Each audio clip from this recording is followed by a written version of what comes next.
성면중학교에서 지금 도덕을 가르치고 계시고요. 칠성 영풍중학교인가요? 순회 영풍중학교에 가서도 가르치고 계십니다.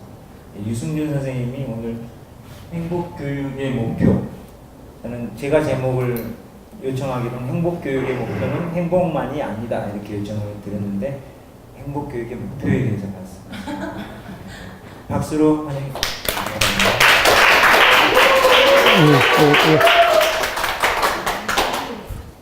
제가 행복해 보이나요? 지금 막 부담스럽고 긴장되고 지금 행복하지 않습니다. 좀 전에 잠깐 행복했어요. 송면에서 막 오셨다 그래가지고 힘이 나면서 잠깐 행복했는데 여전히 제 밑바탕에서는 아직 이 자리가 조금 부담스럽습니다. 힘들고 게다가 저한테 이 강연을 요청을 하셨을 때 왜 하필 나냐? 딴 사람들도 충분히 많을 뿐만 아니라 더 잘하실 분들이 있는데 왜 하필 나냐? 저한테 요즘 최근에 문제가 있는 건 에이 그래 써먹으려면 써먹어라. 상품이 안 좋으면은 그 다음에 안 쓰듯이 한번 나한테 당해보면은 그 다음에 안 부르겠지. 그러면서 괜히 강사를 섭외하느라 애쓰시는 분한테 그래도 자신은 머릿속에 떠올렸는데 난 못하겠다라고 뒤로 빼는 것이 잘하는 것만은 아니다 하는 생각에 요즘 그냥 무조건 에이 그래 알아서 해라 써라 라고 했는데 다행히 난 글을 안 쓴다라고 했는데 글 써달라고 해서 썼다가 퇴짜 맞아서 그게 제 노트북에만 있어요. 그래서 그쪽에서는 이제 더 이상 저를 써달라고 그러지는 않겠구나 그렇게 생각을 하고 그리고 어떤 데 가서도 막 얘기해 달라고 해서 했더니 그 다음에 안 불러서 다행이다. 내 모습대로 됐구나. 오늘 이 자리에서도 어떤진 모르겠습니다.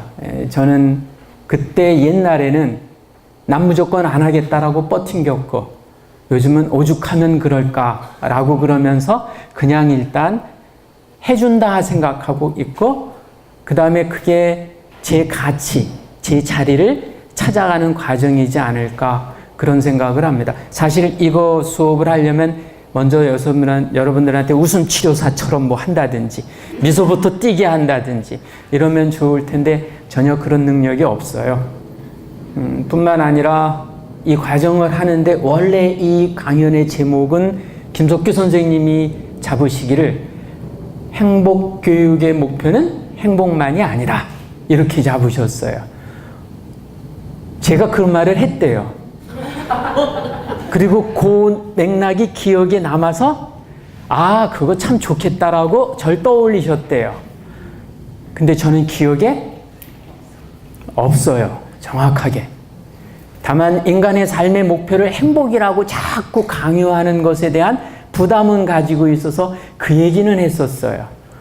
근데 그것이 문장화되기를 행복교육의 목표는 행복만이 아니다 그러니까 제가 짤막하게 한 얘기보다 더 많은 내용을 추측하시고 저한테 그걸 요구하신 것 같아요. 그러니 제가 긴장되고 부담되지 않겠어요? 와, 이걸 어떡하나. 그래서 내가 과연 그때 뭔 얘기를 했을까? 왜 행복만이 아니다라고 했었을까? 그러면서 사실은 그때 여쭤봤어야 되거든요. 그때 내가 뭘 했는데 기억에 남는 건 뭐야? 행복만이 아니고 뭐야 그랬어야 되는데 이게 또 문제죠. 내가 그렇게까지 기억 없는 사람으로 보이고 싶지 않아서 차마 못 묻고 제 기억을 자꾸 유추를 해봤는데 정확하게 안 떠오르는 거예요. 그래서 오늘 이 자리에서는 에라 모르겠다. 일단 행복교육의 목표는 행복이다. 근데 그거 말고 또 있지 않을까라고 하는 것으로 찾아나가자. 그래서 이야기의 순서를 요 그림서부터 떠올렸으면 했습니다. 오늘 이렇게 적으신 분이 올 줄 모르고 저 혼자 막 강의하려고만 생각을 했다. 이런 상상은 안 했어요. 저는 오늘 많은 분이 안 오실 거라고 생각을 했고 그래서 막 주고받으면서 얘기할 수 있을 거다라고 생각을 했었어요. 근데 이렇게 많은 분이 제 앞에 이렇게 떡하니 있으시니까 주고받는 수업이 가능할까? 참 고민이 됩니다. 이 자리에 지금 오신 분의 숫자가 23사람이 여기 이 자리에 있어요. 이게 학교에 보통의 숫자이거나 대도시에서는 이거보다 조금 많죠. 그러니까 이 정도면은 충분히 그런 대화하면서 이야기 나누는 수업을 할 수 있어야 되는데 겁이 나요. 제가 요즘 최근 5년간 한 학교의 학생 숫자가 많아야 15명 이내인 학교에서만 수업을 했었거든요. 굉장히 많으십니다. 어쨌든 말씀하실 준비를 해 주시기 바랍니다. 그 말이 겁이 나네. 겁이 나요. 행복이란 뭔지부터 얘기를 나눠야 될 것 같아서 그래요. 여기 행복하다고 생각해요. 이 아이들이 행복하다라고 생각해요. 라고 이 사람은 지나가다가 인터뷰 속에서 말을 했습니다. 자, 그러면 여러분들은 지금 이 인터뷰를 당하는 사람이 아니라 저 속에 있는 아이라고 생각하고 저 속에 있는 아이 중에 한 명으로서 넌 지금 뭐가 그렇게 행복해서 웃고 있니라고 하는 거예요. 여러분들은 어떤 순간이 행복한 순간입니까? 떠올려 보세요. 잠시. 행복의 종류는 어마어마하게 많이 있어요. 여러분들은 어느 순간이 이렇게 미소를 떠올릴 수 있는 시간일까요? 만약 지금 이 자리가 발표하는 내용과 시간과 자세에 따라서 수행평가를 하고 있습니다. 쟤는 10점 중에 지금 7점, 쟤는 6점, 쟤는 9점. 그렇게 평가를 하고 있는 자리라면 행복을 이야기하는 그런 수업 시간이라 할지라도 애들이 행복하기란 참 어려울 것 같아요. 그 중에 한 애가 아주 기쁜 듯이 자리에 앉습니다. 이 정도면 난 분명히 10점일 거야. 쟤보다 내가 조금 더 잘한 것 같아. 라는 생각을 하고 있을지도 모르겠어요. 우리의 행복은 과연 어떤 것인지 모르겠습니다만은 최소한 그런 경쟁 없이 이 자리에 함께 있는 우리는 그런 불행은 아니겠죠. 불행이 아니라면 이것도 참 다행스럽고 편안하고, 그리고 오늘 이 자리에 있으면서 같은 기운을 서로 느낄 수 있다면 서로 또 기운을 북돋아가고 그럴 수 있지 않을까 생각을 합니다. 나의 행복 말고 우리의 행복으로, 과연 박근혜 전 대통령께서 탄핵을 받으신 건 속으로 쾌재를 부르셨습니까? 아이쿠야, 이거 세상에 어떻게 될까 걱정을 하셨습니까? 어떤 분은 걱정하실 수도 있었을 것이고, 어떤 분은 참 다행이다, 이제 세상이 조금 더 다르게 변하겠구나라고 생각을 하셨을 수도 있을 거예요. 어쨌든 숫자로 얘기를 해주기는 하죠. 대통령 선거에서 촛불혁명이라고 얘기하는 것의 결과, 반수가 넘는 사람이 득표를 해가지고 당선이 됐으니까 변화를 희망했다라는 것이고, 그것의 계기가 되었던 것 중에서는 작년 쭉 진행되었던 촛불 집회라고 하는 것이었으니까 최소한 촛불 집회에 참석했거나 촛불 집회에 지지를 했던 사람들은 박근혜 전 대통령의 탄핵 소식을 듣고서는 속으로 쾌재가 아니라 한 잔 더 하셨을지도 모르겠어요. 그때도 분명히 행복이었을 수 있을 것입니다. 아니요, 행복이었겠지요. 저 학생들에게는 무엇이 행복일지, 지금 학교의 학생들에게의 행복이라고 하는 걸 또 생각해 볼 수 있습니다. 우리의 주제 중에 하나입니다. 자, 아까는 애가 행복하다 그래서 보는 사람도 행복하다고 느꼈어요. 그러면은 이것은 2번의 아이한테 인터뷰를 했습니다. 너는 지금 행복하니? 라고 하는 질문을 던진 거예요. 얘는 행복할까요? 행복하지 않을까요? 행복하다, 행복하지 않다 둘 중에 하나밖에 없습니다. 그 중에 하나만 답을 해줘야 돼요. 준비됐습니까? 자, 그러면 안 내면 진다 가위바위보 아시죠? 이 중에 저 아이가 행복한 것 같다라고 하는 사람만 손을 올려봐 주세요. 저 아이가 행복한 것 같다라는 사람만. 자, 이 사람으로서 저하고 가위바위보를 합니다. 안 내면 이긴다? 이게 지는 게 행복인 경우가 많지 않네요. 안 내면 이긴다 가위바위보. 가위를 내신 분이 3분 뒤. 4분 되시네요. 이 4분이 준비하시는 동안 이 아이는 행복한 것 같지 않다라고 생각하시는 분 손 들어봐 주세요. 하나, 둘, 셋, 넷, 다섯, 여섯. 이 6분 중에서 저한테 지는 사람이 이제 발언할 기회를 가집니다. 저한테 이기세요? 안 내면 지는 거예요? 그러니까 자, 안 내면 진다. 가위바위보.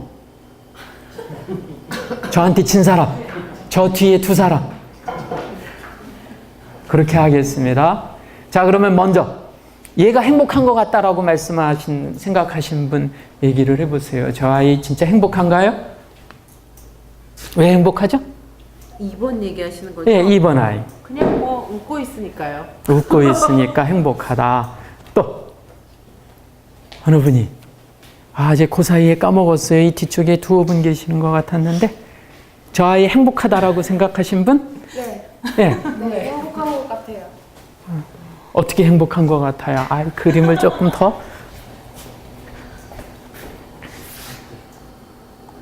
정답이 있나요? 아니요, 정박이 없어요. 자, 행복한 것 같아요? 얘는 제일 찡그리고 있는 것 같고, 얘도 놀라고 그러고 있는데, 이번 아이 행복한가요? 행복하겠죠? 왜 행복할까요? 상관없이. 네. 웃고 있으니까 쟤는 행복할 것이다. 네. 또 누구 아까? 저요. 눈썹, 저도 입도. 제가 얘기해볼게요. 이번 아이의 표정 자체는 명확하게 행복이다. 네, 이번 아이가 되게 밝고 행복한 것 같은데 대충 상황을 유시해보니 그 쭉 서 있는 애들 중에서 자기만 선발이 되고 뒤에 있는 아이들은 나 시켜줬으면 좋겠는데 나를 당첨이 안 돼서 애들이 막 화가 난 거고 이번 아이는 내가 됐어 이렇게 막 밝은 표정으로 나온 것 같네요. 주변의 상황하고 조금 독립되어서 저 웃는 아이는 저 자체로서 행복한 것이다. 행복하겠다라고 하는 판단을 하는 것이죠. 그 다음에 어쨌든 다른 이야기를 해주실 분. 제 분명히 웃고 있는데 좋아하고 있는데 네, 저는 처음에 그림을 보고 이번 아이가 되게 행복해 보였거든요. 처음에는 이번 아이밖에 안 보였는데 이번 아이를 보고 뒤에 있는 아이들의 표정을 보니까 너무 화가 나 있고 무언가 토라져 있는 듯한 모습을 보니까 이번 아이가 웃고는 있지만 놀 친구가 없겠구나. 나같이 내가 기뻐하는데 같이 기뻐하는 사람이 없기 때문에 이 아이가 웃고 있어도 웃는 게 아니지 않을까? 라는 생각이 들어서 좀 행복해 보이진 않았어요. 또 옆쪽으로 한번. 그래요. 그러니까 그 관계 속에 영향을 받잖아요, 사람이. 그래서 다른 친구들의 감정 상태가 다 약간 불편해 보이잖아요. 그래서 이 친구도 얼굴 표정이 밝아 보이지만 저게 행복한 건 아닌 것 같다는 생각이 들었어요. 단정 짓기는 참 어려운 장면이기는 해요. 사실 방금 보여드린 이 그림은 2008년도 EBS 다큐멘터리에서 동양과 서양의 어떤 걸 판단하고 생각하는 관점의 차이라고 하는 것들을 사례로 쭉 이렇게 하는데, 서양 사람들은 뒤에 아무리 멋진 풍경이 있어도 사진을 찍히는 그 대상을 중심으로 찍는데, 동양 사람들은 주로 뒤에 경치를 더 멋지게 보이게 만들기 위해서 그 속에 있는 사람 누군지도 모를 정도로 작게 찍어놓고 하기도 한다. 이렇게 해서 서양은 각각의 개체들을 독립적으로 소중하게 관점을 가지는 데 비해 동양에서는 전체적인 것들을, 과정이나 전체적인 것들을 더 중요시 여긴다라고 하는 관점을 가지고 그 다큐를 만들었고, 그 결과 얘가 행복할까요? 행복해 보입니까? 라고 하는 질문을 던졌을 때 서양은 대부분 이 학생은 행복합니다. 그리고 동양은 대부분 70% 가까이 행복해 보이지 않습니다. 행복하지 않을 거예요. 겉으로는 저러고 있어도. 이런 식의 판단을 했다고 그래요. 근데 이걸 대놓고 지금 우리 학교 아이들한테 얘기를 하면, 도심지 학교 아이들한테 얘기를 하면 2008년도에 동양과 서양은 이렇게 일반적으로 모습을 보인다라고 하는 그 통계 수치가 10년이 지난 지금도 같은 수치로 나올까? 우리 사회가 꽤 많이 달라졌을 것 같아요. 그래서 이것을 바라보는 눈들도 달라졌겠죠. 그러면 지금 대한민국의 상당수의 사람들은 왜 2008년도의 통계, 그 다큐가 2008년도 방영됐으니까 그 다큐 찍었을 때에는 그 전이라고 한다면 최소한 10년이라고 얘기해도 되겠죠. 10년 전의 대한민국과 10년이 지난 지금의 대한민국에 있어서 사람들은 주변하고의 관계가 더 중요할지 아니면 내가 더 중요할지 잘 모르겠습니다. 아까 제가 강연해달라고 할 때 옛날 같았으면 전 뭐 귀신 씨나라 까먹는 소리 하고 있어. 난 안 해. 못해. 라고 했었을 텐데 주제에도 불구하고 에휴 참 예 하는 수 없이 그러면 하죠라고 얘기를 했었던 저는 옛날에는 나 중심이었었다가 요즘은 죽이 되든 밥이 되든 주변하고 함께 그냥 한번 해보자라는 상황으로 사실은 좀 바뀌었어요. 행복이라고 하는 것을 두고 사람들마다 각기 다르게 생각을 하는데, 그렇다면 우리 오늘 이 자리는 행복교육지구 계산을 도교육청과 그 다음에 계산군청에 예산 지원을 받아가지고 보다 행복한 교육이 진행되는 곳으로 만들고 싶다. 그래서 행복교육지구 프로젝트에 응모를 해서 당첨이 돼가지고 이 사업을 전개하고 있거든요. 그럼 우리가 최소한도 1차로 동의를 해야 되는 건 행복이 뭐냐이고, 그 다음에 2차로 동의하는 것은 교육이 뭐냐이고, 3차로 동의해야 되는 건 행복교육지구, 계산이 뭐냐라고 하는 것을 이야기 나눌 수 있어야 될 것 같다. 그런 의미에서 제일 첫 번째 행복교육의 목표라고 얘기하는 데에서 오늘 얘기의 4가지 꼭지입니다. 제일 첫 번째는 행복이란 무엇일까? 그 다음에 두 번째, 행복의 배경이 되는 다른 부분을 살펴보기. 그리고 세 번째, 행복교육지구라고 하는 것은 왜 만들어졌을까? 그리고 네 번째로 마을에 바람직해서 본받고 싶어하는 것들이 굉장히 많이 있네요. 이제 우리 대한민국에도 시흥, 경기도에서부터 시작이 돼가지고 서울에서도 행복교육지구, 혁신교육지구 이런 식의 것들로 먼저 잘 돼나가고 있는 곳도 있고, 그 다음에 전라북도 완주 쪽에서도 꽤 또 다른 실천들을 해나가면서, 그런데 여기서는 홍동을 중심에 놓고 했습니다. 그 다음에 제일 마지막 행복이란 이렇게 했는데, 방금까지 이야기했습니다. 행복이란 무엇일까? 뭐라고 해야 행복일까?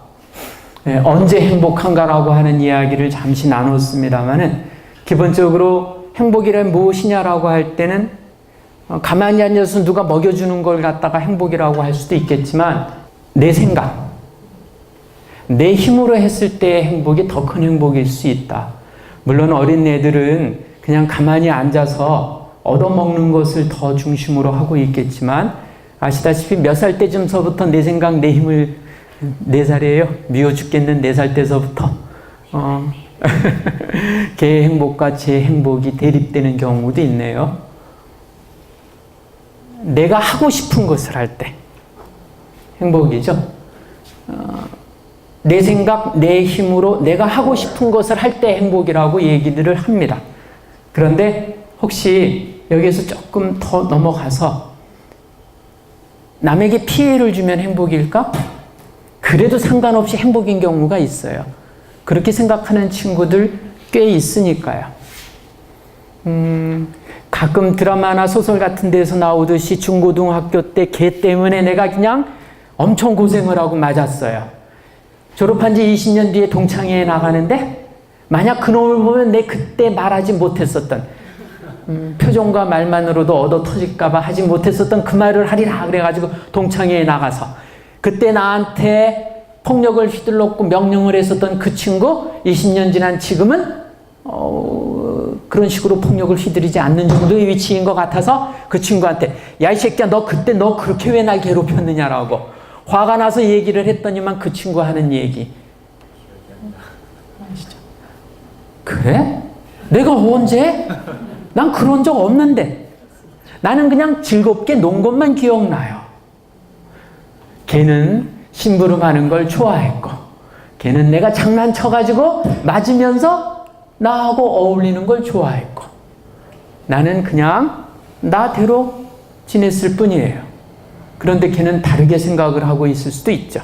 이게 피해를 주는지조차 모르는 사람들 그리고 자신이 행복하다라고 하는 경우도 있죠. 죄송합니다. 가까운 사례가 잘 안 떠올라서 박근혜 전 대통령께서는 안타깝게도 공감의 능력이 많이 떨어지셨던 것 같아요. 혹은 인간을 대하는 데 있어서 차별적으로 역할이 따로 있다라고 생각하는 관점을 가지고 계셨을 수도 있죠. 그래서 남한테 피해를 주지 않는다라는 걸 생각 못했을 수도 있어요. 남을 도와주면서 행복을 느낄 수 있을까요? 가끔. 내가 힘들지 않는 한도에서. 이 정도라면 누구나 다 행복을 느낄 수 있을 것 같아요. 근데 남을 도와줄 때 그 순간 내가 힘들라면 그건 잘 모르겠어요. 근데 그 힘든 순간이 자주 온다면 그건 또 잘 모르겠어요. 근데 힘든 게 아니라 죽을 것 같은 상황이라면 그건 또 잘 모르겠어요. 어쨌든 행복은 기본 첫 번째가 뭐냐면 자유를 쫓아서 내 생각, 내 힘으로 내가 원하는 것을 할 때 행복이라고 하는데 이렇게 자유를 쫓는 것이 행복일 때 이걸 방해하는 건 뭐죠? 내 마음대로 주변의 아이들하고 함께 체험 활동을 하면서 지내고 싶은데 그것조차 내 마음대로 안 되는 상황이 있었을 거예요. 옛날 박정희 대통령 시절에는 그 시절의 상황을 겪어본 분들 있으실 것입니다. 긴급조치에 의하면은 2명을 넘어서 5명인가요? 넘어서 모이는 형태만 모이는 자리가 있기만 해도 그것은 불법으로 간주되었던 것이니까 뭐 어떤 친구는 고무신 신고 다닌다라는 것 때문에 너 반동적 사상을 가지고 있는 것 아니냐라고 해서 취조를 받았었고 어떤 친구는 머리를 빡빡 깎았다라는 사실 때문에 그것 때문에 불순한 사상을 가지고 있다라고 했었고 그러고 보니 갑자기 떠오르는 생각이 났네요. 계산고등학교 학생 한 명이 예를 들은 겁니다. 계산고등학교가 절대 그럴 리 없습니다. 그 중에 학생 한 명이 머리를 갖다가 면도로 깎듯이 완전히 뭐라 그러죠? 삭발보다도 쓰는 말이 있던데 백복 빡빡이 백구 뭐 이렇게 표현을 하는 것을 딱 했어요. 반짝반짝 빛이 날 정도로 학교에 딱 등장하자 애들이 야 뭐해 뭐 그런데 지나가시던 학생 생활 지도부 선생님께서 저놈이 갑자기 무슨 생각으로 저러고 있지? 와, 너 새로운 마음 먹었는가 보다. 무슨 마음 먹었길래가 아니라 너 왜 깎았어? 무슨 일이야? 너 내가 엊그저께 좀 야단쳤다고 반항하는 거야? 이건 또 걸려 들어가는 상황이 있습니다. 내가 자유를 쫓아나가고자 할 때 날 방해하는 게 뭐죠? 생각해 보세요. 여러분들 행복해지고 싶은데 지금 현재 여러분들을 제일 많이 방해하는 건 뭡니까? 아주 쉽게 생각을 하세요. 제일 많이 발상. 남이 제일 방해가 돼요. 남이 제일 방해가 돼요. 무인도에 있었으면 신났었을 텐데. 그건 아닙니다. 예, 그러면. 왜냐하면 내가 잘하는 걸 자랑을 해야 되는데 무인도에 있으면 자랑을 할 수가 없잖아요. 자랑을 할 수 있어야 하시니까 남은 있어야 하시되지만 그 남이 또한 내 자유를 어떤 때 방해를 하죠? 의도가 다를 때. 뜻이 다르면 내 행동이 그만큼 제약을 받는군요. 뭐 아까 뭔가 자유를 쫓아서 뭔가 하고 싶은데 기동력이 없어. 기동력이 없을 때 그 기동력이 없는 이유가 뭐죠? 건강도 그렇고 건강도 그렇고 그러니까 이제 맞아요. 건강. 운반수단이라든지 운반수단. 네, 자기가 해야 할 현실적인 역할이 너무 얽매여서 여러 가지가 있을 거예요. 그래요. 제가 입고 있는 이 옷들 때문에 풍기는 제가 원치 않은 분위기가 있을 것입니다. 그리고 그 분위기가 어떨 것인지 제가 짐작을 하기 때문에 저는 이 옷을 입는데 5년이 넘게 걸렸어요. 제가 이 옷을 이렇게 선물 받았어요. 선물을 한 친구는 심은하예요. 그리고 이것을 택배로 배달한 우편 배달부는 이정재였습니다.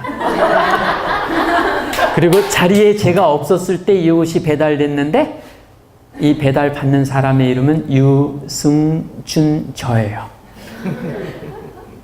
이때 저 없는데 교무실에 이 물건을 놓고 가신 우체부 아저씨가 뭐라고 얘기를 했느냐 하면 배우 심은하의 선물을 배우 이정재가 가수 유승준한테 전달한다라고 얘기를 했었죠.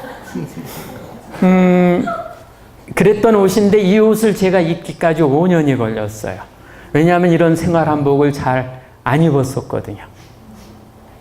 얼마나 입는데 부담이 됐는지 참 몰라요. 그때 그 부담, 나 자신이 저를 옥죄고 있었던 것이죠. 그리고 또 결혼 생활을 하면 날 자유롭게 만들려면 남편이라는 존재나 아내라는 존재가 당신은 내 거야 라고 하는 소유의 관점에서 서로를 놓아주면서 말을 이야기 나누고 우정을 나눌 수 있는 친구의 관계로까지 넘어간다면 참 좋겠다.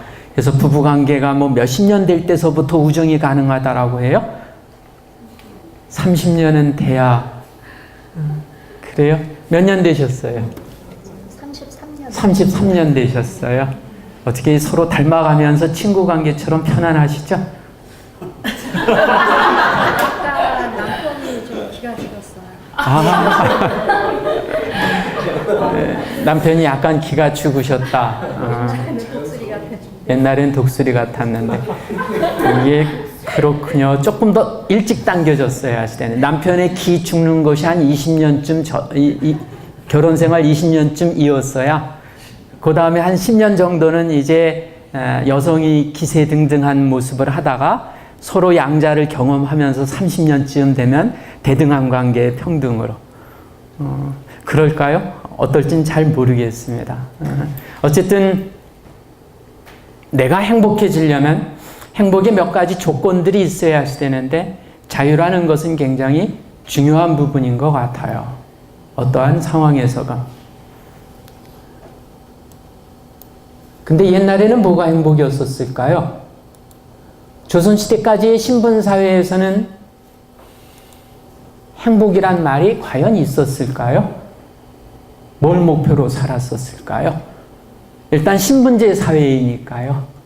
왕, 그 다음에 뭐 조선으로 넘어가서 귀족 양반들, 그 다음에 평민들, 그 다음에 밑에 천민들, 하인들, 이들에게 넌 행복이 뭐냐라고 하는 질문을 한다면 대왕이시오, 행복이 무엇입니까 당신은? 뭐라고 대답을 할까요? 웬 뜬금없이 귀신 씨나라 까먹는 행복 얘기야? 남의 집 하인으로 있는 사람한테 당신은 뭐가 행복합니까? 라고 하면 하루 세 끼 밥 제때 먹고 따스한 방구들에서 쉴 수 있을 때 행복합니다. 라고 얘기를 했었을 것이고, 아니 행복이라는 말도 안 썼을 거예요. 언제서부터 우리 사회에 행복이라는 단어가 들어왔는지는 모르겠습니다. 행이 따로고 복이 따로이고. 자, 그러면 일제강점기입니다. 우리가 조선시대라면 행복하고 싶다라고 할 때 어떤 지위가 돼야 행복하죠? 양반. 왕은 아닌 것 같아요. 그죠. 왕의 모습을 그리는 게 조금 그렇게 부정적인 것들이 많으니까. 그러면은 양반? 혹시 잘 모르겠습니다. 하인이 행복할 거다라는 분 생각 손 들어봐 주세요.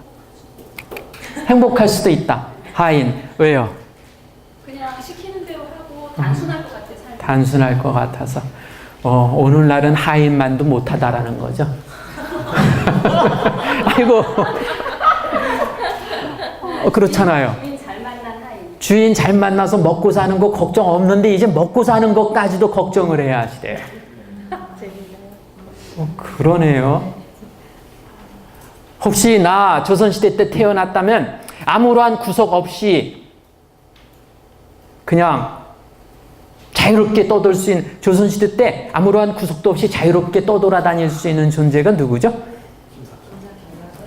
김삿갓. 그러면 광대 놀이패들은 아니고요. 좀 자유롭진 않죠. 돌아다니는 것은 구속은 좀 적지만 먹고 살기 통제는 좀 있고 먹고 살기 힘드니까. 그래도 그게 낫겠다라고 생각할 수는 없었을까요? 한 마을, 한 집안 속에 얽매여 지낼 수밖에 없는 데에서 보다 많은 경험과 세상을 둘러볼 수 있는 것. 어쨌든 그래요. 있는 위치에 따라서 살아가는 목표들이, 부러워하는 것들이 달라질 때, 조선시대 여러분들이 일제강점기에 살고 있습니다. 지금 일제강점기. 몇 년서부터로 칠까요? 1910년 일본에 의하여 나라가 망한 때로부터 칠까요? 1905년으로 칠까요? 아니면 또 몇 년으로 치고 싶어요?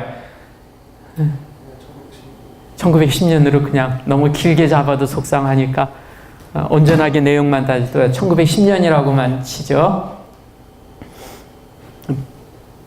뭐 하고 있을 것 같아요? 선택꼭지 3가지만 했습니다. 죽음을 각오한, 가족들의 고생을 각오한 독립운동,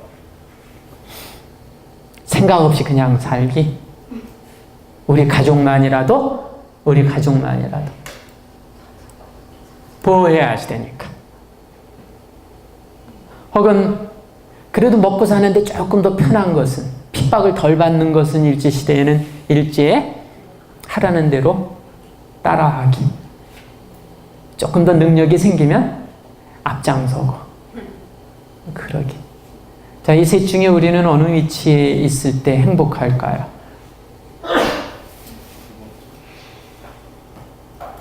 아무도 행복하지. 아무도 행복하지 않다. 만만치 않을 것 같아요. 지금 우리는 그렇게 생각하겠지만 저 시기를 살고 있는 사람들은 그 물속에서 살잖아요. 전체적인 스트레스가 우리 조상들에게 어마어마하게 많았을 거다. 그래요. 선택은 힘들겠죠? 쉽지 않았을 거예요. 근데 지금 와서 얘기를 합니다. 학생들하고 여기 학생들 붙잡아 놓고 얘기를 할 거예요. 저는 교육의 목표를 가지고 있어야 하시는데 여러분들이 그 선생님이라고 같이 생각을 합시다. 저 셋 중에 학생들한테 자유롭게 선택하라고 그러겠지만 은근히 학생들에게 뭐 이렇게 유도하는 목표는 없어요?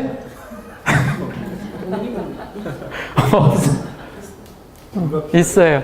뭐로 선택을 하게 유도하고 싶으세요? 그래도 독립운동 쪽이 아닐까요? 그래도 독립운동 쪽이요? 네, 그렇죠. 70년이 지난 지금이니까, 72년이 지난 지금이니까 그래도 편안하게 독립운동을 얘기하고 있습니다. 시점을 조금 더 땡기겠습니다. 지금 1945년 7월이에요. 부모님이십니다. 애가 깝죽거리면서 일본이 망한대, 망할 거야, 나도 뭔가 하고 싶어 라고 나서고 있습니다. 부모님이세요. 잠자코 있으라고 할 것 같아요. 그냥 3번째 것만 하지 마라. 3번째 것만 하지 말아라. 1972년 유신 헌법이 발효되고 이제 대통령은 100% 통일주체 대의원에 의하여서 당선이 됐고 죽을 때까지 대통령을 할 수 있는 상황이 됐습니다.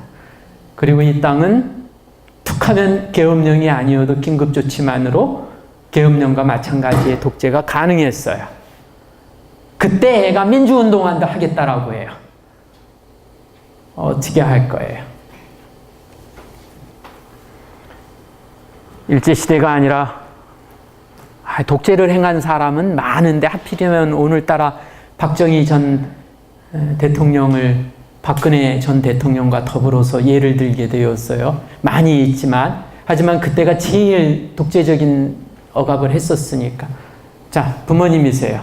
본인이 어떻게 살아왔느냐에 따라서 자식의 행동이 지금 어떻게 하느냐를 얘기를 할 것 같아요. 그러니까 그래요. 그 자기 자신의 신념이라든지 살아온 거랑 연결되어 있을 것 같아요. 이제 애가 부모 본받고 보다 봐서 그랬을 수도 있고, 또 부모님이 애한테 너 민주화 운동 해라고 말은 못하지만 살아왔었던 모습 보고 애가 할 수도 있고, 또 부모님이 거꾸로 독재의 앞잡이로 활동을 하는 모습을 보면서 더욱더 이래서는 안 되라고 하는 생각을 할 수도 있고, 여러 가지 형태이겠죠.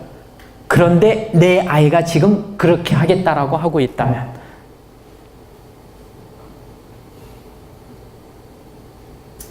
이게 교실입니다. 아니야, 제가 얘기한 게 바로 그 점을 얘기한 거예요. 맞아요, 본인이 그래요. 어떻게 살아왔느냐에 따라서 자식이 지금 학생운동을 하겠다고 예. 할 때 이제 자기가 살아온 과정이 있을 거잖아요. 그러니까 그 과정에 예. 따라서 자기 신념에 그렇군요. 따라서 얘기를 할 거라는 거죠. 이렇게 정해진 거죠. 부모가 가지고 있는 가치관에 따라서 절대 안 된다라든가, 그래 네가 진짜 신념을 가지고 하는 거라면 너 원하는 대로 하라라고 한다든가, 결국 부모님의 가치관을 자녀하고 같이 이렇게 나누면서 하게 되겠죠.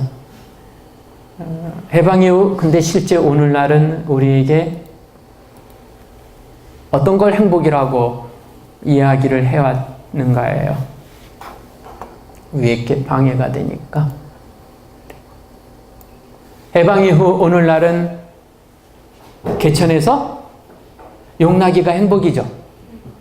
개천에서 용나기 행복이에요. 우리 계산은 개천에서 용난 사람들이 많지 않아요. 그래서 조금이라도 용처럼 보이면은 진짜 축하해주고 좋아합니다. 그래서 무슨 뭐 서기관으로 막 했다, 무슨 대학교 합격했다, 그러다가 진짜 용처럼 사법고시 합격했다 그러면은 그냥 그 집 동창 옆에 동네까지 다들 이렇게 할 것이고, 개천에서 용나기가 행복인가? 행복이죠. 해방 이후 오늘날까지. 하나만요. 우리 자식 용되는 거 싫어하시는 분 손 들어봐 주세요.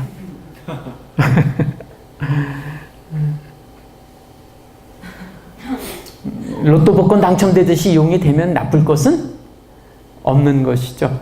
개천에서 용되기라고 하는 것이 제일 중요한 목표였었고, 여기서 조금 합리적으로 만든 게 이거였었어요. 부모님 용이라 자식도 용되는 건 나 그걸 못 본다. 그 사람 당사자의 능력과 이것에 따라서 됐으면 좋겠다. 신분사회에서는 운명에 따라서, 오늘날 사회는 최소한 능력에 따라서 용이 됐으면 좋겠다라고 하는 것이죠. 즉 누구나 다 용이 되기를 바라는, 누구나 다 용이 되기를 바라는 그런 상황. 그게 행복이다라고 했어요.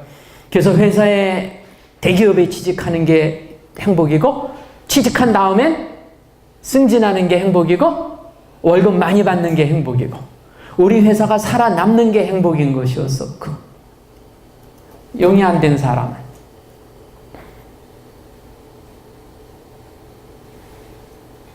행복할까요? 네. 무슨 행복이 있어요? 개천에서 잘 사는 행복.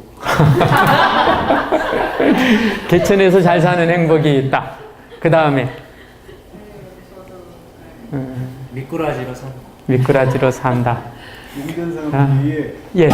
용용 죽겠지, 약 올리면 네. 화날 것 같아요. 화날 것 같아요. 예, 오늘 제가 얘기하는 주제에 대하여 동의하는 사람들 속에서 이야기를 한다면은 교사로서는 행복할까요? 행복이 좀 적을까요? 교사의 행복은 자기만 좀 자기의 생각과 조금 다른 생각 가진 사람들을 자기 생각 쪽으로 끌어다닐 때 더 행복한가 봐요.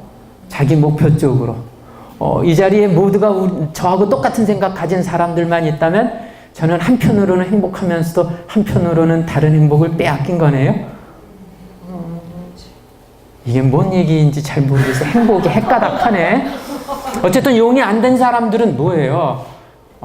그래도 행복할 것이다 라고 하는 2017년도의 인식입니다. 여러분들이 중학교를 다닐 때 혹은 고등학교 3학년일 때에도 용이 안 돼도 행복하다라고 하는 생각을 가졌다면 제가 몰래 사랑해드리겠습니다. 많으시겠죠.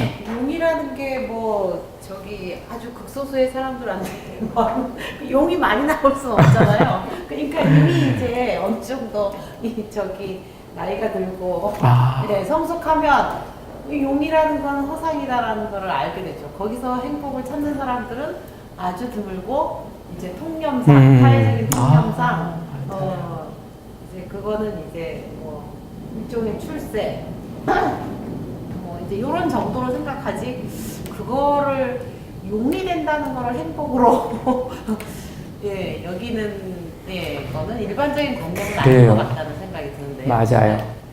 내 아들이 되기를 자기가 못 이룬 거를 아들이 해주기를 바라는 자녀한테 자신이 못 이룬 것을 갖다가 투영해서 이게 과거에는 그래서 이제 치맛바람, 바짓바람은 왜 안 일어났나 모르겠어요. 어쨌든 이런 형태로 나타나기는 했지만 방금 말씀하신 것처럼 우리는 그 시기를 지나면 자족할 줄 아는 능력이 생겨가지고 힘이 생겨가지고 그래도 저런 흐름 속에서 빠져나와가지고 괜찮을 수 있습니다만은 오늘날의 학교는 아직까지도 대학교 졸업할 때까지 장가갈 때까지 장가가고 나서도 저 흐름 속에서 못 벗어나는 경우들이 꽤 있을 것입니다. 앞으로는 어떻게 쓰면 좋겠는가라고 하는 데에서 행복의 개념들을 바꿔나가기 시작을 했죠. 그래서 개천에서 용이 되는 걸 행복이라고 하는 것이 아니라 개천 자체를 행복하게 만드는 것. 이게 중요하다. 걔가 용이 됐어요. 그리고 용은 어디 가서 살죠? 계산해서 걔가 서울대학교 가가지고 사법고시 합격했어요. 혹은 의사가 됐어요. 걔는 어디 가서 살죠? 계산하고 관계가? 부모님만 있으시죠? 나머지는 없어요. 그런데도 지금 계산은 어떤 행복을 추구하게 하고 있느냐 하면은 개천에서 용락의 행복 추구하고 있죠. 그래서 서울대학교 보내면은 갑자기 그 학교로 장학금이 많이 들어가기도 하고 지원금이 들어가기도 하고 그리고 용되게 만들기 위한 장학금 제도만 있죠. 각급 학교에서 성적 우수한 학생들만 장학금 주기. 나쁜 건 아니에요. 좋은 건 결코 아니지만. 이번에도 미국에 20여 명의 학생들을 20일 연수를 보냈어요. 본인 부담은 많지 않게 좋은 것이죠. 하지만 그 계산해서 모은 그 장학금을 플러스 또 딴 데 어떤 데 쓰면 좋을까? 계산에 남아있는 애들한테 써야 계산이 행복해질 거 아니에요? 어떤 애들이 남아있을까요, 계산에? 영어 성적이 별로 안 돼요. 영어 성적 별로 안 되는 아이들. 수학 성적도 별로 안 돼요. 수학 성적도 별로 안 되는 아이들. 분명히 그럴 거예요. 이제 행복교육지구 이야기로 넘어가겠습니다. 조금 아까 그 얘기는 요 한마디만은 말씀드려야 되겠네요. 농부가 되겠다는 아이. 그래서 여기서 살겠다라고 하는 아이가 있다면 공부 잘해가지고 서울대학교 갈 아이에 대한 지원과 여기서 농부가 될 아이에 대한 지원 중 어느 쪽이 더 계산군에서 1차로 지원을 해줘야지 되느냐. 농부가. 그러면 계산 군수한테 우리 한번 편지를 씁시다. 미국에 20명 20일 동안 유학 보낸 그 비용, 다음 순서는 공부 못하더라도 바로 이 땅에서 농부로 계속 살겠다는 아이한테 어떤 식으로건 자부심을 가지고 살 수 있도록 지원을 해주자. 그런 자. 애들이 거의 없지 않을까요? 거의 없어요. 공부를 못하더라도 도시를 동경하니까. 아니 우리 아들 근데- 지금 32살인데요. 그게 초등학교 1학년 때, 응. 1학년 때 이제 미래 뭐가 되고 싶은가 이렇게 적는 거 있잖아요. 예. 우리 아들만이 농업 경영인 해가지고 지금 농민이 됐는데 아유.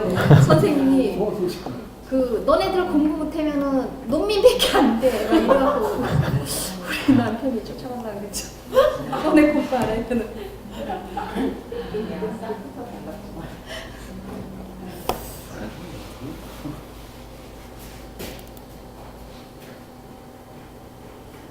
그래서 지금 내려와서 농사 짓고 살고 계신 거죠? 그래.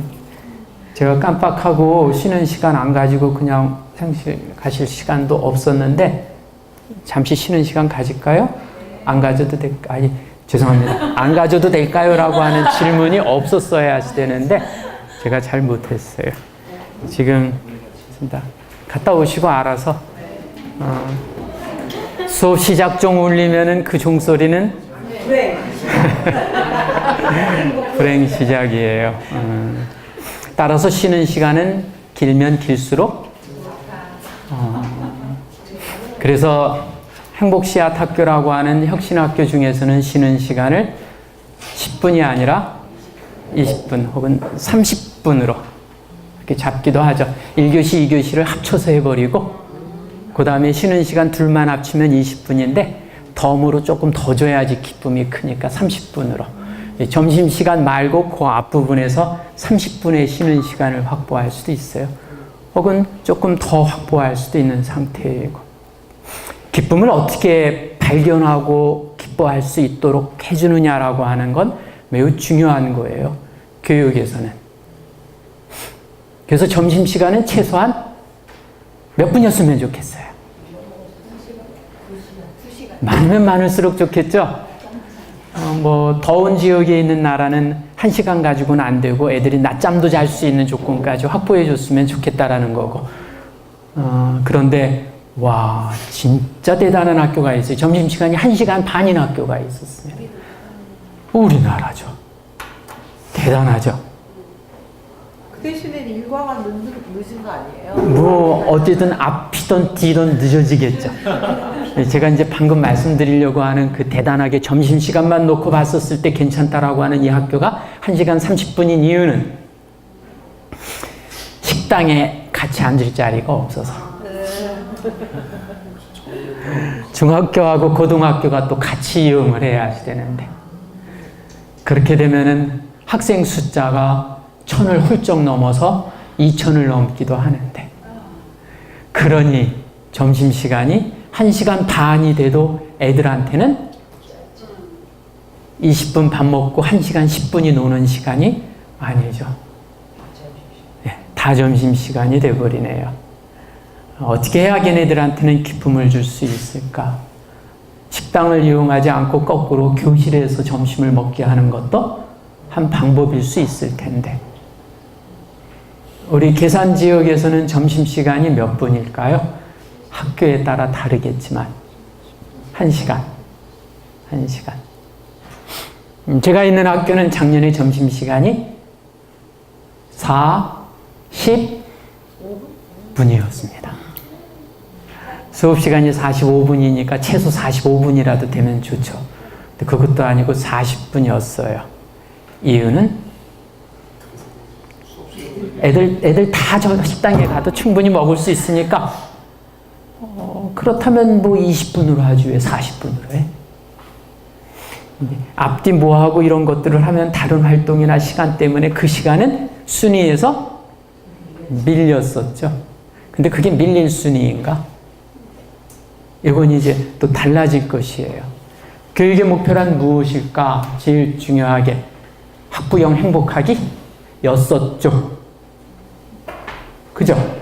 학원 보내는 돈보다 학교에서 방과후 수업하면 더 좋잖아요. 애들 행복한 것보다 대학 입시 성적 높이기 위해서 애들 쥐어짜고 토요일, 일요일에도 학교 나오게 하면 좋잖아요. 그러니까 학교, 학생 교육 목적은 학부모 행복하기. 그 다음에 누구 행복하기? 교사 행복하기예요. 교사 행복하기가 여태까지. 그래서 순위에서 제일 밀린 건 학생이었었죠. 자, 순위를 어떻게 잡았으면 좋겠어요?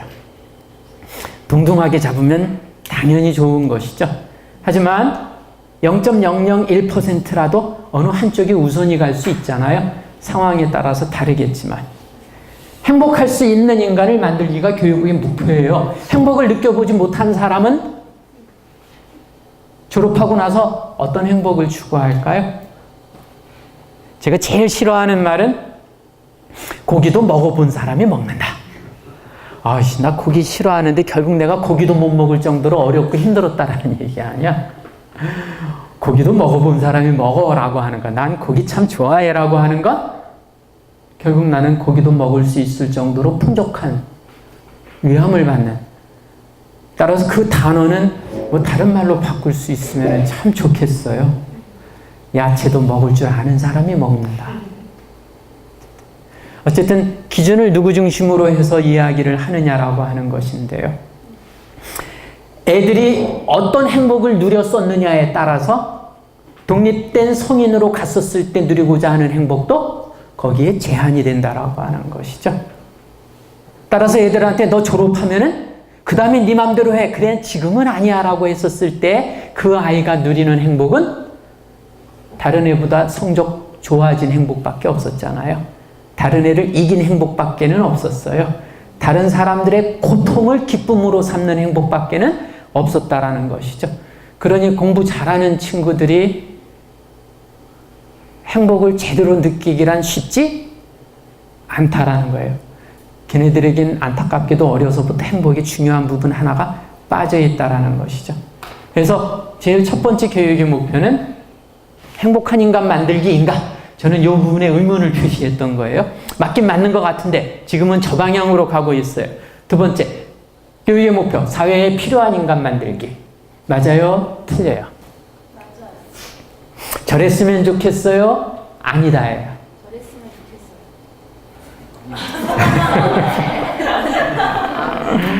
이제 상황에 따라서 생각이 달라지는데 저때 사회에 필요한이라고 하는 그 사회가 다르신 거죠. 그죠?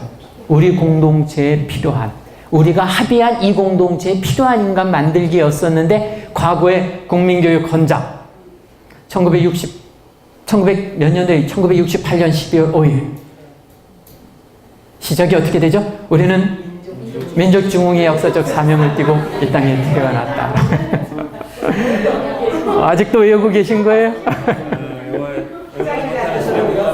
집에 못 갔어요? 그때 그것이 사회에 필요한 인간 만들기죠. 그때 그 사회라고 하는 것은 누군가가 주도권을 쥐고 흔드는 모두의 국가가 아닌 누군가의 국가에 필요한 인간 만들기이고 지금도 여전히 교육은 저 목표가 1순위입니다. 앞으로 미래 사회는 4차 산업혁명이 중심이 되는 사회이기 때문에 그 사회에 복무해서 대한민국을 잘 사는 나라로 만들기 위한 학생을 길러야 됩니다. 거기 능력에 맞추기 위해서는 이라고 하는 것이에요. 지금도 여전히 사회에 필요한 인간 만들기이지 않을까요? 여기에 모든 나라는 교육법의 목표에 이렇게 해놨습니다. 온전한 인간 만들기가 교육의 목표다라고. 표현은 달라도요, 다 저겁니다. 전인, 전면적 발달, 올바른 인간. 이걸 이제 다른 표현으로 한다면 자아 실현이라고 하는 용어를 쓰기도 합니다. 저 중에 어떤 것이 1순위 목표였으면 좋겠어요?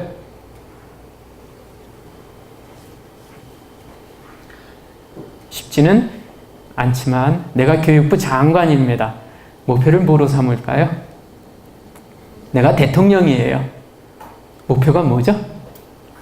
사회에 필요한. 문재인 대통령도 아마 사회에 필요할 거예요. 대통령이니까. 자기 위치가 거기에 있으니까. 그러니 전교조 그 빨갱이 같은 놈들이 얼마나 눈에 가시인지 알겠죠. 전교조는 사회에 필요한 인간 만들기가 1순위가 아니라는 것 때문에 사회에 필요한 인간을 교육이 만들어내려고 의무교육까지 하면서 돈을 투자하고 있는데 저놈들은 그걸 방해하고 있으니 저들이 없어야 교육의 목표가 이루어진다라고 하는 것이죠. 이건 선생님들 속에서도 그래요. 내 교육의 목표는 득천하 영재하야 교육하는 것이 군자 세 가지의 낙 중에 하나이니라. 이렇게 얘기를 하잖아요. 부모님 별일 없으신 거, 하늘을 우러러 부끄러움 없는 거 빼고 그 다음에 낙 하나를 추가해 주면 영재를 발견해서 가르치는 기쁨이 얼마나 크냐. 그래서 교사의 기쁨은 뭐죠? 내가 가르친 애가 글쎄 이번에 서울대학교 갔어. 야, 내가 가르친 그놈 진짜 대단해. 수업 시간을 똘망똘망 해가지고 어떻게나 대답을 잘하는지. 나 걔 때문에 수업해.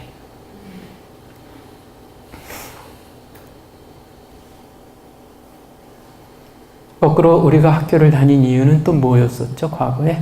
지금도. 학교 안 다녀도 되는데 다닌 이유는 뭐예요? 친구 사귀기. 저는 학생들이 기억이 안 남네요. 왜 안 남는지. 저는 이름을 잘 못 외우는 편인데 이름을 반드시 외워야 된다라고 하는 사명감 때문에 신학년이 되면은 그냥 이름부터 외우느라고 힘들어요. 그런데 거기서 꼭 이름이 안 외워지는 애들이 있어요.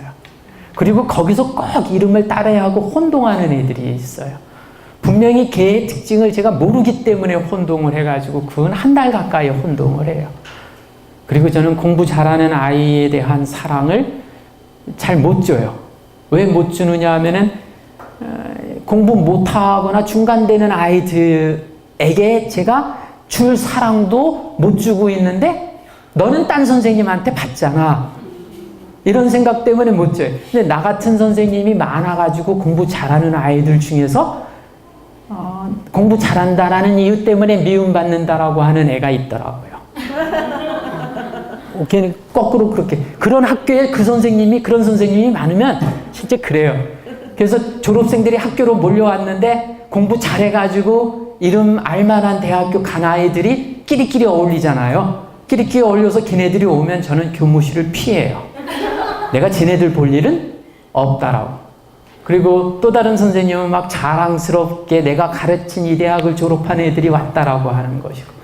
그러다 보니까 저는 학생들하고의 이 개인적인 관계를 잘 못 꾸려나가고 참 못된 선생이었었죠.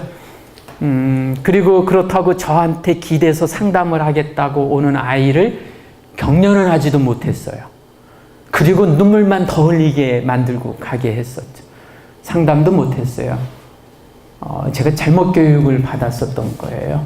칭찬이 무조건 좋은 것은 아니지만 최소한도 그 아이를 인정해 주면서 끌어올려 줘야 되는데 그런 건 못하고 급하게 문제점만 지적하는 상태들이었었습니다. 어쨌든 우리는 왜 학교에 다니는가라고 하는 것은 사람들마다 각기 다르겠지만 학교가 가진 목표는 명확하게 있어요. 첫 번째 목표, 학력, 시험 성적, 내신 성적 플러스 수능 성적, 연합고사 성적, 개별 진학하는 학교의 입학시험. 이제 여기서 벗어나자라고 하는 것이죠. 그래서 명칭이 바뀐 거예요. 서울에서 경기도부터 시작해가지고 과거의 교육을 뒤바꿔버리자, 혁신하자. 이런 식으로 해서 혁신학교라고 하는 거였었는데 저희 충청북도에서는 행복 씨앗학교라고 했습니다. 혁신학교라는 표현을 안 쓰고요. 잘했어요? 못했어요? 전국이 통일돼서 한 용어를 썼으면 좋겠어요? 다른 용어를 썼으면 좋겠어요? 매뉴얼이 딱 나와가지고 그것대로 따라하면 좋겠어요? 알아서 행복을 정의 내리고 추구했으면 좋겠어요? 이게 이제 달라요.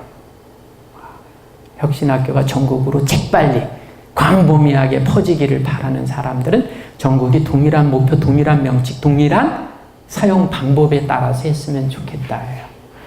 아까 하인이 더 편해요. 생각 안 하고 먹고 살 수 있으니까 입장이에요. 매뉴얼이 있으면 좋겠죠. 애들도 매뉴얼이 있으면 좋겠어요. 시키면 좋겠어요. 알아서 하라는 거 싫고.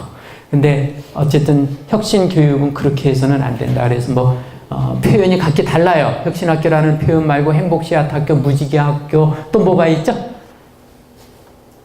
각 지역마다 조금씩들 다르게 쓰고 있어요. 거기에다가 이제 한술 더 떴습니다. 조금 나아졌어요.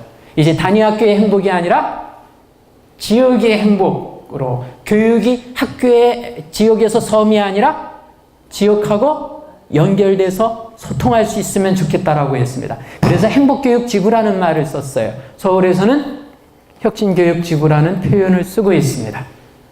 그리고 우리는 마을공동체라는 표현을 썼으면 좋겠다. 마을학교라는 표현을 썼으면 좋겠다. 그렇게 생각하죠. 그랬으면 좋겠어요. 하지만 이 용어까지는 아직 주도권을 누가 가지고 있는 거예요? 교육청이에요? 아니면은 군청이에요? 지자체들이에요? 마을이에요? 아니면 학교예요? 행복교육지구, 혁신교육이요. 도교육청, 지역교육청, 학교가 주도권을 가지고 있고, 그 다음에 나머지 학교 바깥에 있어서 학생들하고 어울릴 수 있는 공간은 아직 주도권이 아닌 것이죠. 이것의 주도권을 조금 옮겨오면 마을 학교가 되죠. 이것이 마을이 자체적으로 주도권을 확실하게 가지면 마을 공동체가 되겠죠. 그런데 어떤 곳은 마을 공화국을 꿈꿔요. 완전히 독립적인. 그래서 그 마을의 운영이 모두 마을에 자체적으로 움직여질 수 있는 걸 꿈꾸게 되는 것이죠.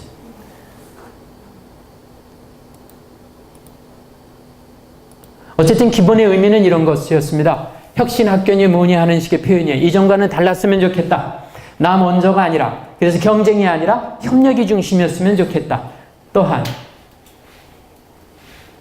너 잘하는 것만 해 라는 것이 아니라 함께 사는 사회 속에서 그 아이가 인간으로서라면 기본적으로 공통으로 가지고 있는 능력이 있단 말이에요. 그 능력의 기초적인 부분까지는 길러져야지 되지 않겠는가. 그래서 전면적 반달이 이루어져야지 된다. 유치원서부터 하고 싶은 것만 하게 할까요? 그래서 자기는 영어 싫다고 영어 안 하고 자기 노는 거 좋다고 노는 것만 하게 할까요? 어떤 애가 체육 좋다고 체육만 하게 할 수는 없잖아요. 동의한가요? 네. 그러면 동의하신다면 몇 살 때까지 전면적 발달을 이루는 것이 중심이었으면 좋겠어요? 초등학교? 중3 때까지? 고등학교 때까지? 대학교 1학년 때까지? 옛날엔 대학교 1학년 때까지였었죠? 혹시 옛날 대학에, 그게 저도 정확하게 모르겠습니다. 대학교 1학년엔 선택 과목 거의 자기 마음대로 할 수가 없고, 교양학점이라는 것이 딱 있었었죠. 그러니까 그때까지는 기본적으로 전면적 발달을 사고를 가지고 있었죠. 근데 그것이 내려오기 시작을 한 것이죠. 그래서 고등학교 1학년은 국민공통교육과정이에요. 10년. 초6, 중3, 고1. 10년이라고 했었어요. 근데 그것도 내려왔습니다. 지금 중3까지예요. 근데 중3도 이제는 중학교 애들도 나 배우고 싶은 대로 배우고 싶어. 나 못하는 건 안 하고 싶어라고 합니다. 어느 쪽이 좋은지는 한번 생각을 해보세요. 어쨌든 기본적 의미는 이렇게 되었습니다. 그래서 뭔가 희망을 일구었으면 좋겠다라는 관점을 가지고 있어요. 여기에서 우리가 그렇다면 어떤 곳이 그 희망의 관점을 모범으로 먼저 하고 있는가를 이곳을 잡았습니다. 홍동마을이라고 얘기를 합니다. 충청남도 홍성 군의 홍동면이에요. 여기에는 풀무, 아이고 뭐가 빠졌네. 풀무 고등기술학교 그랬는데 두 글자가 빠졌어요. 풀무 농업 고등기술학교이죠. 풀무 농업 고등기술학교가 중심이 돼서 홍성군 홍동면 전체가 달라졌습니다. 이곳이 자신들의 목표를 마을 공동체가 아니라 마을 공화국으로 잡고 있어요. 모든 사람이 그렇지는 않을지 몰라도 최소한도 활동하고 있는 사람들은 마을공화국을 목표로 잡고 있습니다. 부분적으로 지역 화폐도 발행을 하면서. 물론 여기는 굉장히 오랜 역사가 있죠. 일본의 유기농을 들여와서 강연을 하게 했고 재정적으로도 지원을 받으면서 했었고 졸업생들이 그 지역에 있으면서 귀농귀촌을 껴안아주고 있고 하는 여러 가지의 역사적인 바탕이 있어요. 내년도가 몇 주년이 되나요? 60주년이 되는 학교이네요. 꽤 오래됐어요. 입학생이 2명밖에 없을 때도 있었어요. 이러다가 학교 문 닫아야지 되지 않느냐라고 했었고, 그리고 주변에서는 저 똥통학교, 농업학교 이렇게 얘기를 했었죠. 그랬던 이 학교가, 고등학교가 전문대학 과정이라고 얘기할 수 있는 풀무정봉부를 2001년에 만들었죠. 그리고 귀농귀촌하는 사람들의 창구 역할을 하면서 그 지역에 있어서의 평생 교육까지 담아낼 수 있도록 하는 목표를 잡았어요. 한 지역에 고등학교에서 넘어서서 대학 과정까지도 개설을 할 수 있는 곳이었었죠. 게다가 이쪽은 협동조합이라고 하는 게 생협에서부터, 신협에서부터 틈만 나면 이제 원예, 도서, 재생, 비누, 그 다음에 노인, 할머니, 할아버지들 수다 떠는 것도 협동조합, 이것저것 온통 협동조합으로 만듭니다. 그래서 이렇게 많아요. 풀무농업고등기술학교가 4억 원의 빚을 지면서 동네 도서관을 만들었어요. 학교가 빚 지면서 학교에다 도서관 만든 게 아니라 지역에다가 도서관을 만들었어요.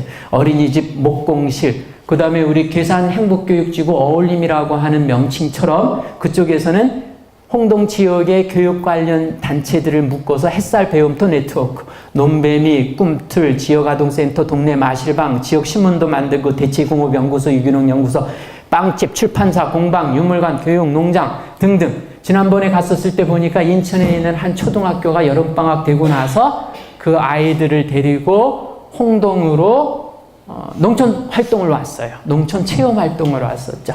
거기에서 이제 직접 농사도 경험을 해보고 그 지역의 마을 돌아가는 것들도 겪어보기로 그렇게 했더라고요. 그러니까 여기저기 전국에서 괜찮은 지역으로, 그리고 이쪽에서는 이제 할머니 조합, 발효식품조합, 토지재단, 농민문화연구소, 의료조합, 지역화폐, 역사자료관, 햇살에너지조합 등등을 또 의논하고 있어요. 각각의 모임이 있는 것이죠. 아직 협동조합까지는 꾸려나가지 못했지만 저런 모임들을 해나가고 있어요. 이렇게 풀무농업고등기술학교가 중심이 돼서 해나가다 보니까 나중에 가서는 2010년이 넘어서야 비로소 초등학교와 중학교도 마을로 학교 문을 개방을 하기 시작을 했고, 저기에 운동장 잡초 제거라고 하는 표현은 운동장의 잡초를 제거하기 위해서는 학생들을 시키면은 난리가 나니까 일하는 사람이 혼자 할 수 없으니 하는 수 없이 제초제를 쓸 수밖에 없는데, 조금 극성맞은 학부모님들이 애들이 뛰어나는 운동장에 제초제 농약이 남아있게 할 수는 없다라고 하면서 직접 토론 속에 우리가 뽑자. 그래가지고 직접 나서서 뽑기도 한 거예요. 극성맞음이 좋을까요? 나쁠까요? 극성 맞았기 때문에 가능하지, 그렇지 않다면 안 됐을 거예요. 쉽지는 않습니다, 유지하기도. 하지만 기본적으로 저런 것들이 가능한 건 모든 사람들의 의식 속에 자연과 더불어 유기농으로 삶을 꾸려나가면서 마을을 우리 마을로 만들자라고 했었던 것이고, 그래서 이쪽은 시작은 풀무학교에서 1958년도에 시작이 됐었지만, 그러나 이제는 마을이 중심이 되었었고, 졸업생들이 정착하면서 지속 가능한 생태 공동체, 따라서 마을학교는 마을교육 공동체, 그것은 다시 마을 공화국의 형태로까지 꿈을 꾸게 되었다라는 것이에요. 이런 것들이 꽤 많습니다. 근데 하필 풀무를 얘기했었던 이유는 전 계산이 그것에 가장 근접한 지역이기 때문이에요. 그런데 계산은 어찌되었든 또 매우 중요한 엑스포가 열렸었죠. 그것도 우리나라 엑스포가 아니라 세계 엑스포였었어요. 홍성에 할 수도 있는데 계산에서 했었죠. 그리고 그 바톤을 이어갈지 안 갈지는 잘 모르겠어요. 이어가면 좋겠는데 이번 새로 된 군수께서도 마음을 두고 계시겠죠. 더 강하게 끌어낼 수 있으면 좋겠고요. 그 목표가 무엇이어야 되는가? 바로 여기에서 이야기하는 것처럼 여러분들이 살고 계시는 면 자체가 가능한 저방향으로 나아갈 수 있도록 했으면 참 좋겠다. 지옥 화폐 쓰는 게 꼭 좋다라는 것은 아니어도 아이들한테 그런 걸 알게 되면 돈이라고 하는 것이 저쪽 높은 데에서 흘러가면서 우리를 옥죄는 것이 아니라 나의 작은 노동으로도 직접적인 기쁨을 주면서 다른 사람한테 또 도움을 줄 수 있는 것이구나 라고 하는 형태로, 그래서 지옥 화폐도 쓰면서 모든 걸 꾸려나갈 수 있으면 참 좋겠다 라는 생각이 들어요. 그런 저는 좋은 선생일까요? 나쁜 선생일까요? 참 골치 아픈 선생이에요. 우리 애들이 제일 싫어하는 건 제가 갑자기 애들 먹은 우유, 종이 우유값, 그걸 자기가 먹은 우유값은 자기가 다 펼쳐라. 손으로 펼쳐서, 풀칠한 것이니까 풀을 뜯어서 수도가에 가가지고 다 씻어서 그래가지고 내놔라. 다른 건 다 네가 선택해, 네가 알아서 봐, 우리 어떻게 하면 좋을까라고 의논하면서 이건 반기를 들 수 없게 무조건 강요를 해버리고 있습니다.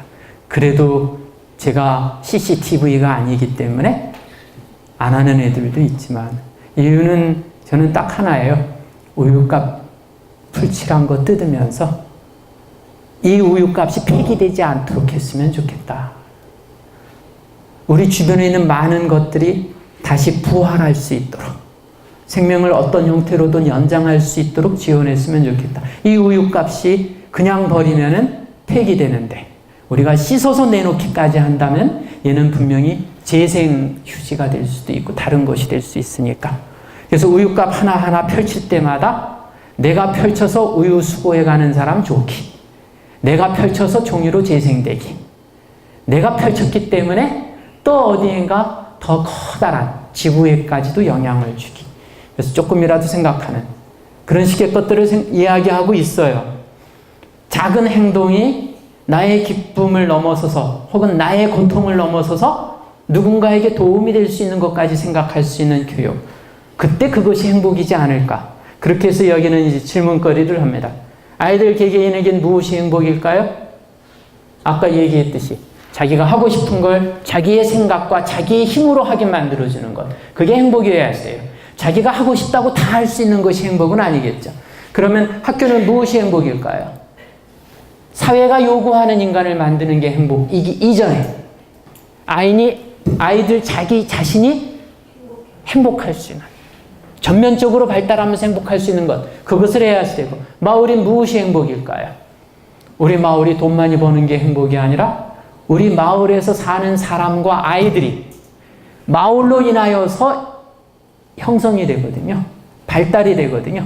그래서 전 네 집 자식이길래 학교에선 도대체 어떻게 가르쳤길래 라고 책임을 묻는 것 플러스 나도 책임 있다. 남의 집애 아니다. 우리 아이다라고 하는 생각까지는 가져야 되지 않을까? 그럼 나라는 어떤 것이 행복일까요? 몰라요. 다만 최소한도 나라는 표현이 어떻게 되었던 지금은 복지라는 표현을 씁니다. 복지국가였으면 좋겠다. 선택적 복지국가가 아니라 보편적 복지국가. 다시 해서 어려운 애들은 학교 급식을 무료로 먹고 있는 애들까지 공짜로 먹여줄 필요는 없지 않느냐라고 하는 홍준표 경남도지사의 무상급식 폐지의 관점을 가지는 선택적 급식이 아니라, 복지가 아니라 누구나 다 복지의 혜택을 받을 수 있는 형태였으면 좋겠다. 저는 나라에 대해서 원하는 건 복지가 우선순위가 아니에요. 제일 처음에 우선순위는 전쟁 안 하는 나라. 그게 제일 중요하다고 합니다. 미국도 전쟁 안 하는 나라, 북한도 전쟁 안 하는 나라, 우리도 전쟁 안 하는 나라, 군대를 줄이는 나라, 코스타리카처럼 군대를 국민 투표에 의하여 폐지한 나라. 그랬더니 쿠데타가 일어나서 하는 수 없이 그 쿠데타를 일으킨 군인들하고 싸워서 물리쳐놓고 군대 없으니까 군인들이 쿠데타한다. 야, 군대는 있어야지 되지 않느냐. 재투표를 했더니 그래도 군대는 없어야지 된다라고 군대 폐지를 여전히 유지하자라고 통과시켰던 나라. 이 나라는 2020년까지인가요? 동물원을 없애기로 했어요. 그래서 2020년 뒤에 이 나라는 동물원이 없어져요. 그 안에서 살던 동물들은 모두 자연으로 돌아갈 수 있도록 해주는 것이죠. 하나만 더 기억나는 거 말씀드리려면 코스타리카 같은 나라는 어떻게 하느냐 하면은 유원지에 가가지고 놀이기구를 타고 놀면 거기에서 나온 이익금이 병든 어린 아동 치료하는 데로 쓰인대요.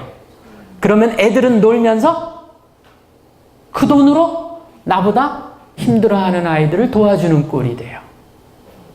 도대체 왜 어린아이 유원지 무료로 하느냐 물으면 놀면서도 남하고 어울리고 도와준다는 생각을 잊지 않기 위해서라고 하는 나라. 그런 나라라면 세계는 어떤 나라가 되겠어요? 자연은 어떤 나라, 어떤 자연이 되겠는가?